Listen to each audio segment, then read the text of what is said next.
Welcome to the Learning Pines YouTube. We hope this video helps. In this video, I will explain how to apply for the Estonia government scholarship.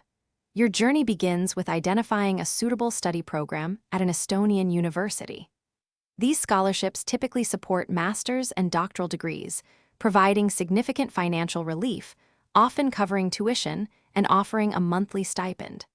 Understanding the general scope and benefits upfront helps you streamline your application efforts considerably. It is a fantastic opportunity to further your education in a vibrant European country.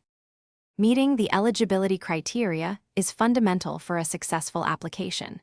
You will need to showcase excellent academic records from your prior educational institutions. Furthermore, strong English language skills are essential, typically demonstrated with a minimum IELTS score of 6.0 or a TOEFL score of 80.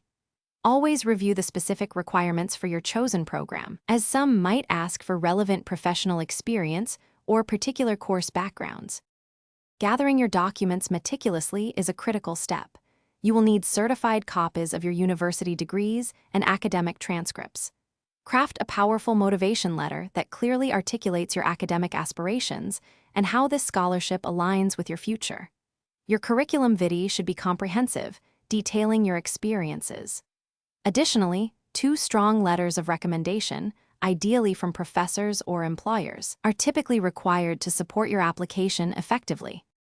All applications are primarily managed through the Central Study in Estonia online platform.